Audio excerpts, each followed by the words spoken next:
Damos comienzo a un nuevo programa, Servidores de Dios. Quien te habla es Manuel Cornejo. Estaré compartiendo la palabra de Dios y lo haré de una manera expositiva, versículo a versículo. Y en esta ocasión será en el Evangelio de Marcos, capítulo 4 y versículo 32, donde dice: Pero después de sembrado crece, y se hace la mayor de todas las hortalizas, y echa grandes ramas, de tal manera que las aves del cielo pueden morar bajo su sombra. Continúo con la parábola del grano de mostaza, y vemos que, como dice aquí, una vez sembrada, la semilla crece. Por tanto, es lo natural en cualquier siembra. Ese también fue el tema de las parábolas anteriores, comenzando por ejemplo con la del sembrador.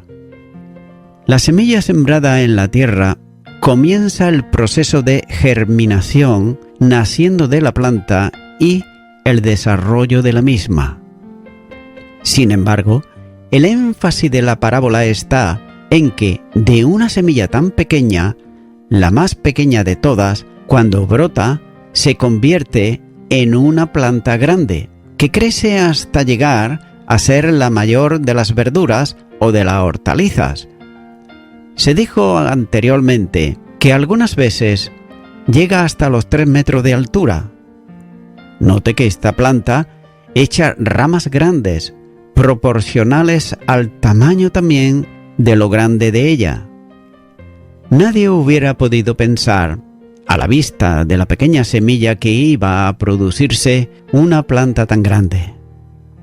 Esta planta es de tal dimensión que permite a las aves anidar en ella, y por tanto las aves del cielo vienen a refugiarse en ella, lo que pudiera ser anidar en sus ramas o, tal vez mejor, como es más común, refugiarse en ellas del calor, de las tormentas, del fin del verano. En esta ocasión el Señor no interpretó la parábola, y por tanto es necesario tener en cuenta los principios de la hermenéutica para darle el significado, ya que no debe de olvidarse que esta parábola tiene que ver con el reino de los cielos, concretamente con el misterio del reino, como dice el versículo 11. En la enseñanza sobre aquello que estaba oculto, hasta la revelación que Dios hizo de él por medio de la predicación del Evangelio de Jesucristo y que se desarrollaría luego en el contenido de los escritos epistolares del Nuevo Testamento. En el reino de Dios, o reino de los cielos, esfera en la que un pueblo salvo por gracia, mediante la fe que integra la Iglesia, reconoce a Dios como Rey, obedeciéndole y sirviéndole, siendo objeto de su amor y también de respeto reverente.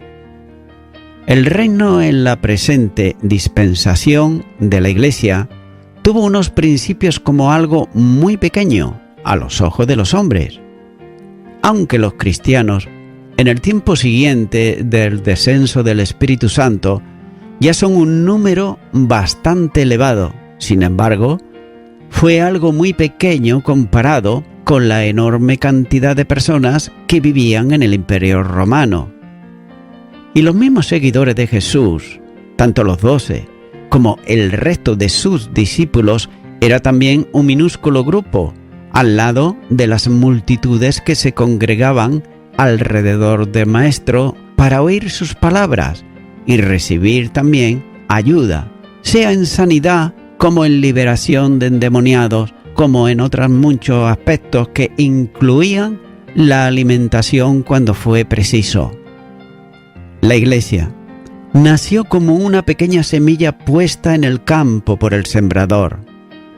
Se ha dicho antes que en las parábolas el sembrador es Jesús. Sin embargo, él mismo dejó encomendado a los suyos de su entorno y a los que habían de creer en el Evangelio, en el tiempo, la misión de predicar el Evangelio. Esta proclamación debe ser hecha en todo el mundo. Mateo, capítulo 28 y los versículos 19 al 20 dice: Por tanto, id y hacer discípulos a todas las naciones, bautizándolos en el nombre del Padre y del Hijo y del Espíritu Santo, enseñándoles que guarden todas las cosas que os he mandado. Y he aquí, yo estoy con vosotros todos los días hasta el fin del mundo. Amén. Y después de la resurrección, en Hechos de los Apóstoles capítulo 1 y versículo 8 dice: Pero recibiréis poder cuando haya venido sobre vosotros el Espíritu Santo, y me seréis testigo en Jerusalén, en toda Judea, en Samaria y hasta lo último de la tierra. Pero debe de considerarse que quien da el crecimiento y quien vino a sembrar el campo es Jesús. Nunca despertaba demasiado interés a los ojos de los hombres, pero sin embargo el profeta Isaías anunciaba que sería visto pero sin atractivo. Isaías, capítulo 53, versículo 2 dice: Subirá cuan renuevo delante de él, y como raíz de tierra seca.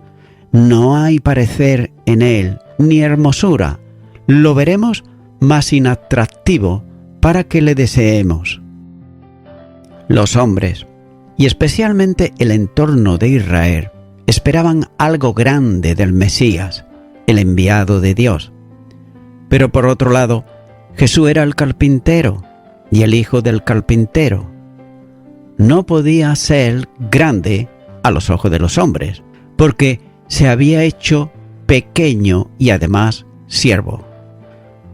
Por consiguiente, si el predicador del Evangelio no despertaba atractivo, humanamente hablando, tampoco lo despertaba el mensaje del Evangelio que él proclamaba. Pero sin embargo, para los seguidores de Jesús y especialmente para el apóstol Pablo, el Evangelio no es otra cosa que la palabra de la cruz. Primera de Corintios, capítulo 1 y versículo 18. Ya que esta palabra es locura para los que se pierden. Pero no obstante, a pensar de la apreciación humana, la acción poderosa de la omnipotencia divina convirtió el Evangelio en poder de Dios para salvación a todo aquel que cree. Romanos capítulo 1 y los versículos 16 y 17. Así pues, de esa pequeña semilla del mensaje de la gracia puesta en la tierra de este mundo, surgió la planta de la Iglesia hasta hacerse grande. Miles de personas abrazaron el mensaje del Evangelio desde la proclamación por primera vez en la historia de la Iglesia en el día de Pentecostés. En aquella ocasión nacía con todo el poder del cielo la Iglesia de Jesucristo. La conversión de 3.000 personas supuso el comienzo de su presencia en la tierra. Era la respuesta a la primera proclamación del Evangelio del Reino por los seguidores de Jesús. Hechos de los Apóstoles, capítulo 2 y versículo 41 dice: Así que los que recibieron su palabra fueron bautizados y se añadieron aquel día como 3.000 personas. Los discípulos durante el tiempo del ministerio terrenal del Salvador e incluso cuando iban acompañándolo al lugar de la ascensión, estaban interesados en la implantación del reino de Dios en la tierra, cuándo y cómo lo llevaría a cabo. Nótese también que la tradición teológica de Israel consideraba el reino de los cielos como la presencia victoriosa del Mesías, que vencería toda oposición y reinaría con esplendor y gloria. Y a la inmediatez que los suyos requerían del establecimiento del reino, el Señor tiene que enseñarles que el tiempo de Dios para manifestar el reino literal del Mesías no era el tiempo de los hombres. ya que el propósito divino es que desde la cruz se extendiera el reino y la conversión de millones de personas a lo largo de los siglos. A aquel grupo de los primeros 3.000 convertidos se añadía luego otro grupo de 5.000 personas más. Hechos de los Apóstoles, capítulo 4 y versículo 4. Así pues, la expansión de la semilla del Evangelio se manifestaba como algo en continuo crecimiento. Ya no se numeraban los que se salvaban, sino que se habla simplemente de multitudes de los que habían creído. Hechos de los Apóstoles, capítulo 4 y versículo 32. Por tanto, la pequeña semilla había hecho surgir la planta en expansión de la Iglesia. Y no solo los apóstoles con su predicación, sino cuantos creían comunicaban a otros el mensaje. Por tanto, la Iglesia iba extendiéndose.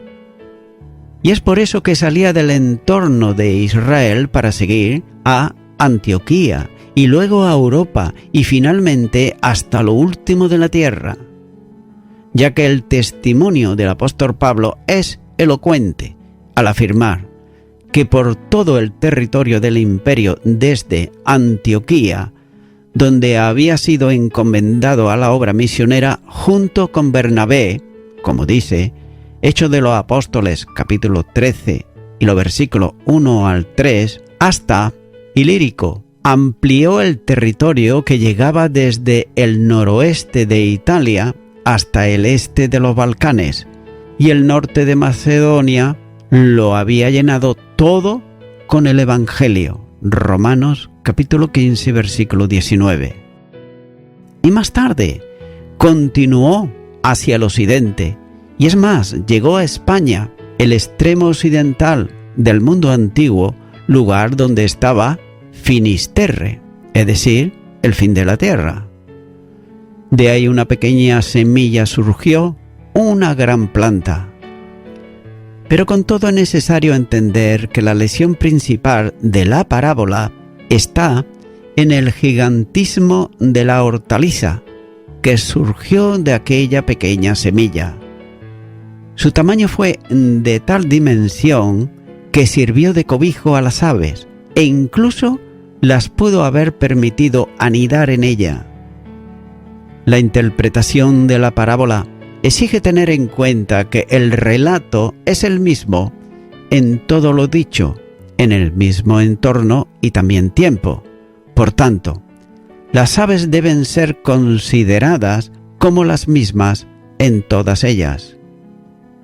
En la primera parábola, la del sembrador, las aves ilustraban la labor del maligno en el corazón de los oyentes, arrebatando la semilla del Evangelio para que no fructifique, como se pudo observar en el versículo 15.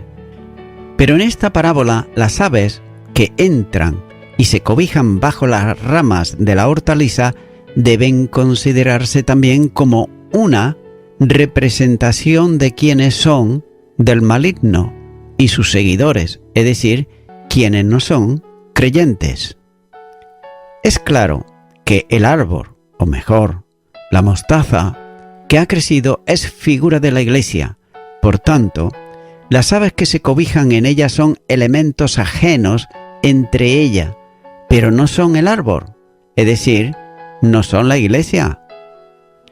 Ya que en la Iglesia de Cristo puede considerarse, por un lado, un crecimiento normal y también un crecimiento anormal. El primero corresponde a la acción del Evangelio, conforme al programa de Dios.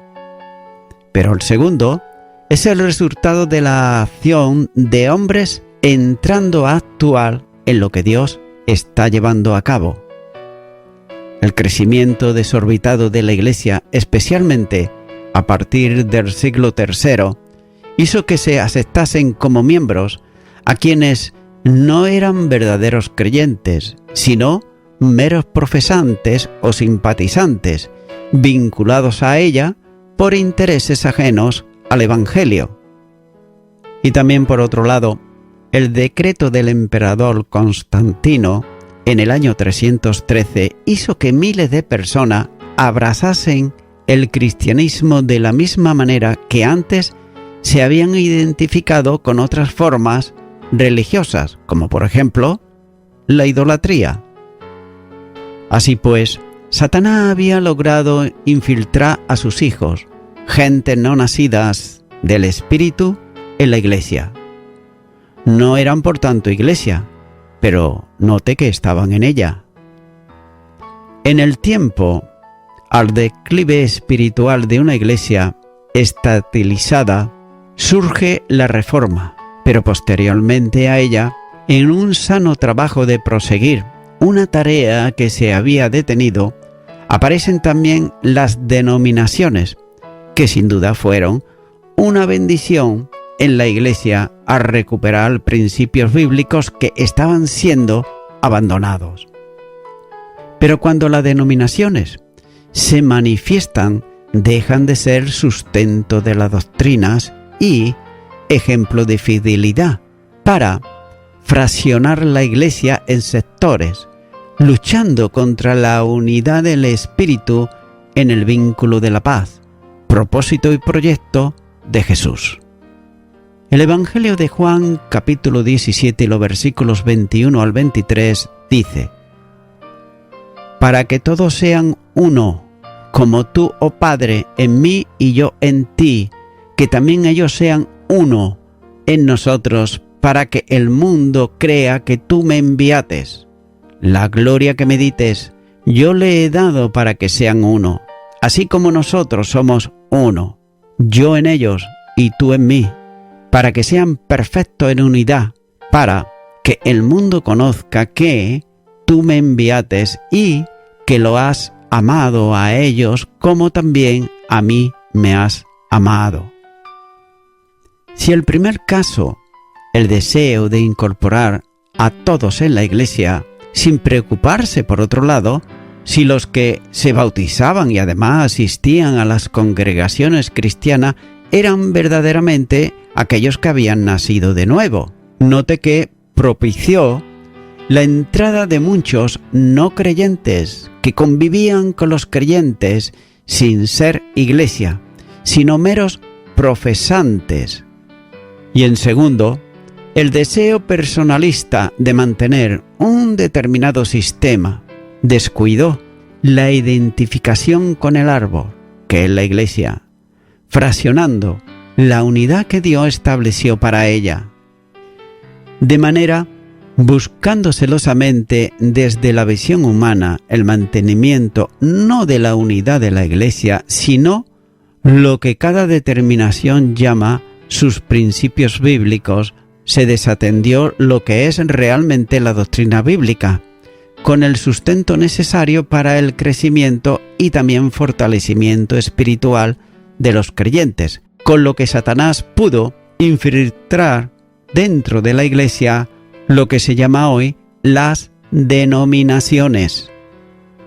Sus propios mensajeros, que soplaron sus vientos de doctrina sobre niños en Cristo, esto es, creyentes insuficientemente formados, llevados de un lado para otro, y haciéndoles perder su estabilidad espiritual. Efesios, capítulo 4 y versículo 14, dice: para que ya no seamos niños fluctuantes, llevados por doquiera de todo viento de doctrina, por estratagema de hombres, que para engañar emplean con astucia las artimañas del error. Es necesario, sin embargo, observar que la iglesia local no es mejor o peor por el número de sus miembros, sino por la realidad de sus convertidos en Cristo. Ya que una gran iglesia, con muchos centenares de miembros, puede ser mejor iglesia que una pequeña, con muy pocos miembros, llena de tradiciones y problemas personales.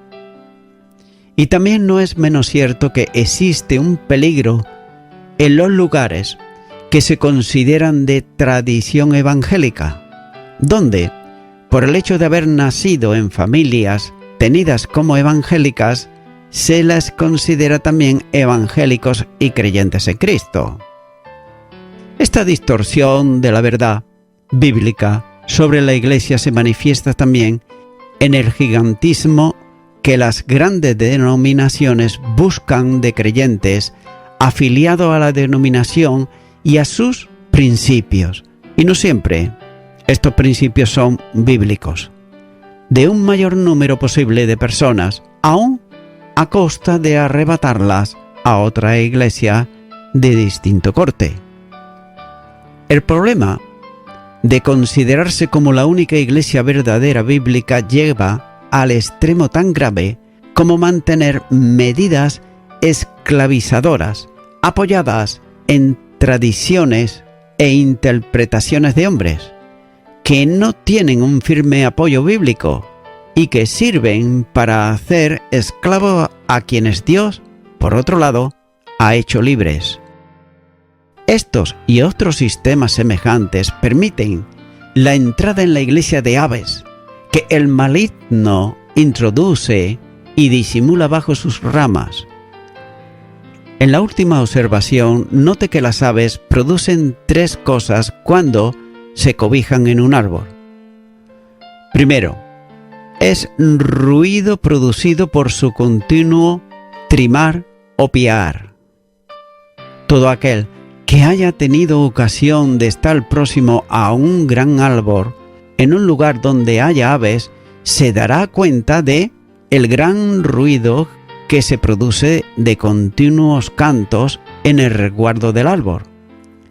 La segunda cosa que producen las aves es basura, suficientemente demostrada para quienes tienen la osadía de sentarse bajo un árbol lleno de pájaros, ya que las aves ensucian continuamente.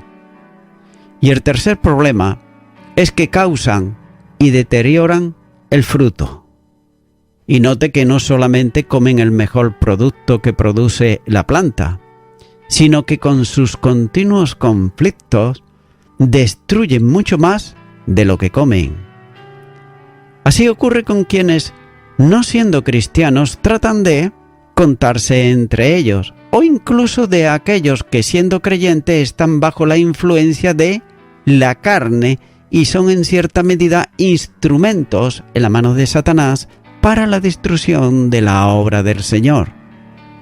Las aves, que no son iglesia, siempre van a producir ruido, ya que son gentes conflictivas, en permanente disputas, luchas intestivas y auténticas batallas unos en contra de otros, ya que nunca encuentran paz y no la encuentran porque no viven en comunión con el único que puede darle esa paz, que es el Príncipe de Paz. Juan, capítulo 14 y versículo 27 dice: La paz os dejo, mi paz os doy. Yo no os la doy como el mundo la da. No se turbe vuestro corazón, ni tenga miedo.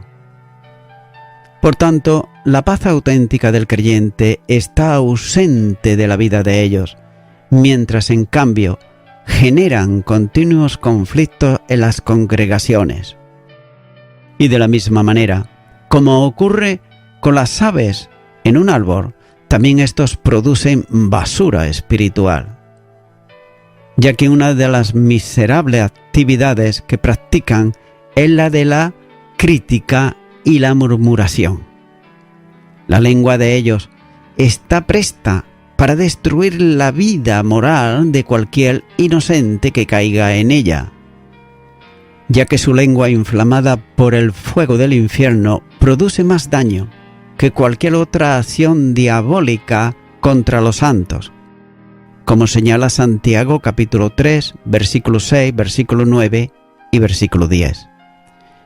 Y la tercera acción corrupta de quienes son cristianos aparentes o cristianos carnales es la destrucción del fruto. No fructifican ellos porque no permiten la acción del Espíritu Santo en su vida, Por eso no hay el fruto del Espíritu como enseña Gálatas capítulo 5 y los versículos 22 y 23. Lo más grave es que procuran insistentemente impedir que otros lo lleven, estorbando cuanto puedan su ministerio. Es urgentemente necesario distinguir claramente entre cristianos nominales y cristianos reales, entre convertidos y convencidos, entre profesantes y creyentes, ya que la promesa de Cristo hacia quienes asumen el compromiso de seguirle se relaciona también con la semilla de mostaza, cuando dice: si tuvieseis fe como un grano de mostaza.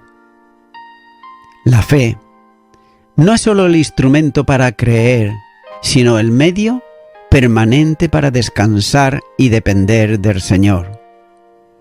Y el trabajo de la Iglesia y de cada cristiano verdadero no es cristianizar la sociedad para conseguir el gigantismo de una iglesia aparente, sino predicar el Evangelio para salvación de los perdidos. Por tanto, se hace necesario que cada uno pida al Maestro que impida en nuestra vida personal todo lo que no concuerda con su propósito para la Iglesia. La grandeza, la arrogancia, la altivez, el deseo de estar sobre otros, el amor por figurar en las listas de los grandes, el deseo incontenible por ocupar el púlpito en las grandes concentraciones y en las clausuras de los eventos más destacados son contrarios y opuestos al carácter de quien dijo que la verdadera grandeza es ser siervo. Y note que todo cuanto encubre al hombre es oposición visible a aquel que se humilló a sí mismo. Filipenses capítulo 2 y los versículos 6 al 8 dice: el cual, siendo en forma de Dios, no estimó el ser igual a Dios como cosa a que aferrarse, sino que se despojó a sí mismo, tomando forma de siervo, hecho semejante a los hombres. Y estando en la condición de hombre, se humilló a sí mismo, haciéndose obediente hasta la muerte y muerte de cruz.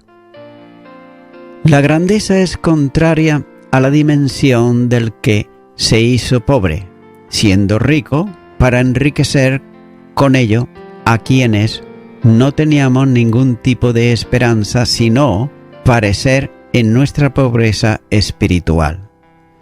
La segunda carta a los Corintios capítulo 8 y versículo 9 dice: porque ya conocéis la gracia de nuestro Señor Jesucristo, que por amor a vosotros se hizo pobre, siendo rico, para que vosotros con su pobreza fueseis enriquecidos.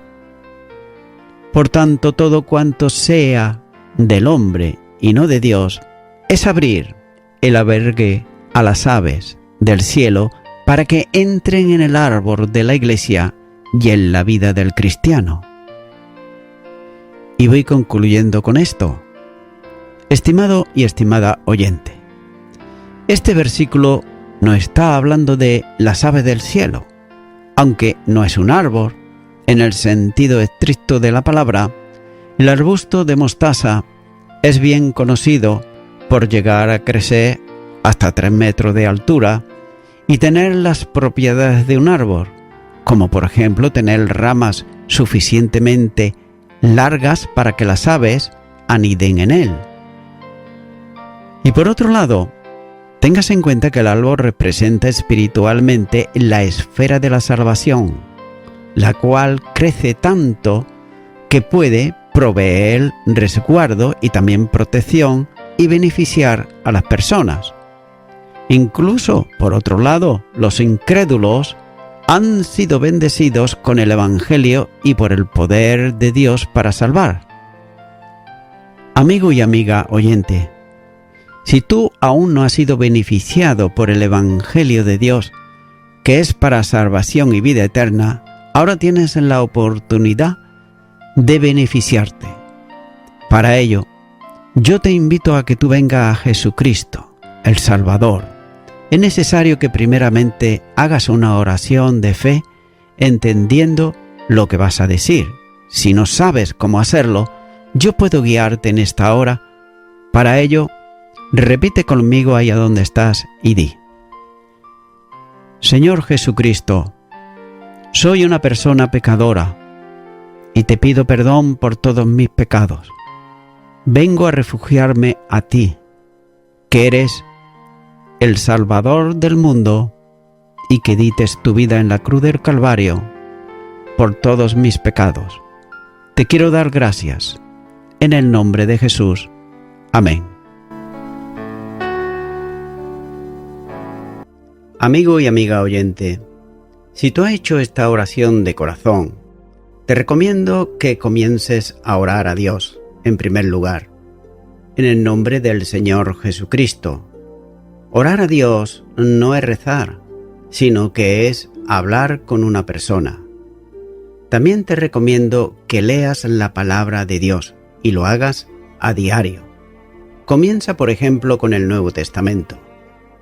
Y también, por último, te recomiendo que para que puedas crecer espiritualmente, te congregues en una iglesia cristiano-evangélica, donde se predique, se enseñe y se practique la sana doctrina y la palabra de Dios.